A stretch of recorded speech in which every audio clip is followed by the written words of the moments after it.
আল্লাহর হাবিব বলেন, এক নাম্বার হচ্ছে আন-নাজরু ইলাল মাসহাফ।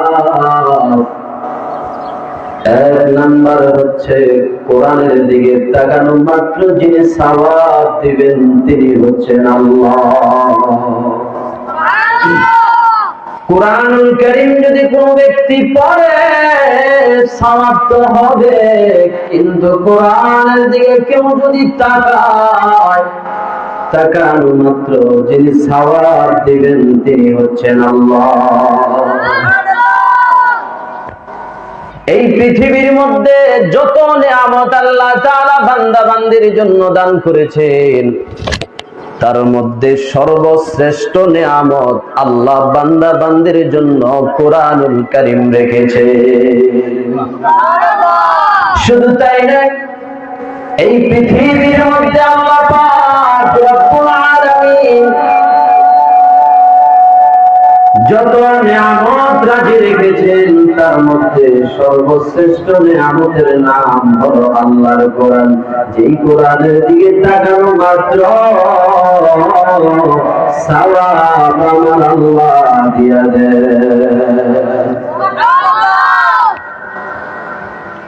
আল্লাহর পক্ষ থেকে যত আসমানি কিতাব আছে,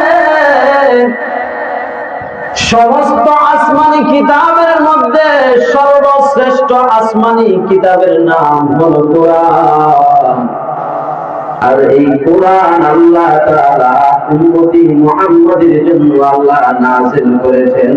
আওয়াজ করে পড়া যাবে কি সুবহানাল্লাহ। শুধু তাই নয়, কোরআন ওয়ালার দাম এই দুনিয়াতে আছে না নাই? আরো জোরে বলেন, আছে না নাই?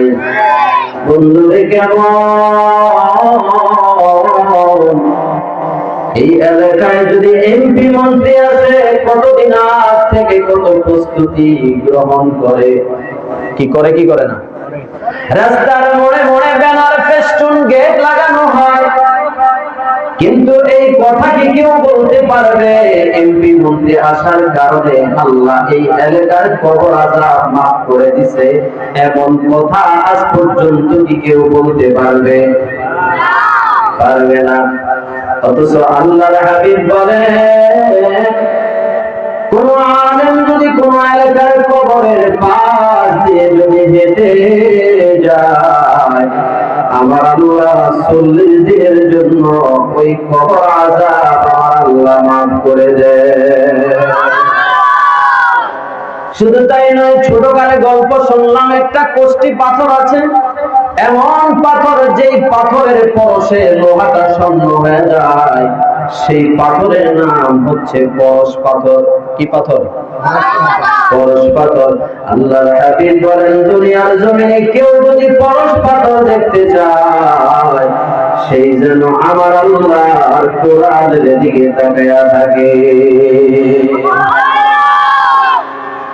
আমার বন্ধুরে, শুধু কোরআন ওয়ালার দাম আল্লাহ দেয় নাই, যেই জিনিসটার সাথে কোরআনের স্পর্শ হয় লাগে, ওই জিনিসটার দাম আমার আল্লাহ বাড়ায়া দেন। যেমন আমাদের দেশে কম দামি কাপড় আছে না নাই? 20 টাকা 30 টাকা গজের কাপড় আছে না নাই? ওই কাপড়টা যদি বাজার থেকে কিনে এনে কেউ যদি কোরআনের মাসহাফ বানায়, গিলাফ বানায়, আর ওই গিলাফটা যদি জমিনে পড়ে যায়, আপনারও জানতে যদি জমিনে পড়ে যায়, তাড়াতাড়ি করে গিলাফটা উঠাইয়া আমরা বুকে নিই, মুখে নিই, চুমা দিই, দিকে দিই না? তার কারণটা হচ্ছে এই কম দামি কাপড়টা আল্লাহর কোরআনের সাথে লাগার কারণে আমার আল্লাহ ওই কম দামি কাপড়টাকে আমার আল্লাহ দামি বানায়া দিছে। শুধু তাই নয়, এই এলাকার মধ্যে কম দামি কিছু কাঠ আছে না নাই? এই যে কাঠ, এই কাঠ দিয়ে ঘরের ফার্নিচার, চেয়ার, টেবিল, আলমারি কিছুই কেউ বানাবে না, কারণ এটা কম দামি কাঠ। কথা কয় না? এই কাঠটা শুধু জ্বালানি কাজে ব্যবহার হয়। আর এই কম দামি কাঠটা দিয়ে কেউ যদি কোরআনের রেহাল বানায়, এই রেহালটা যদি কারো পায়ের সাথে লেগে যায়, তাড়াতাড়ি করে রেয়ালটাকে আমরা বুকে নিয়ে চুমা দিই, দেখে দেই না? তার কারণটা হলো কম দামি কাঠটা আমার আল্লাহর কোরআনের সাথে লাগার কারণে আমার আল্লাহ কম দামি কাঠটাকেও আমার আল্লাহ দামি বানায়া দিছে। আল্লাহর হাবিব বলেন, তিন জিনিসের দিকে তাকানো মাত্রই সওয়াব।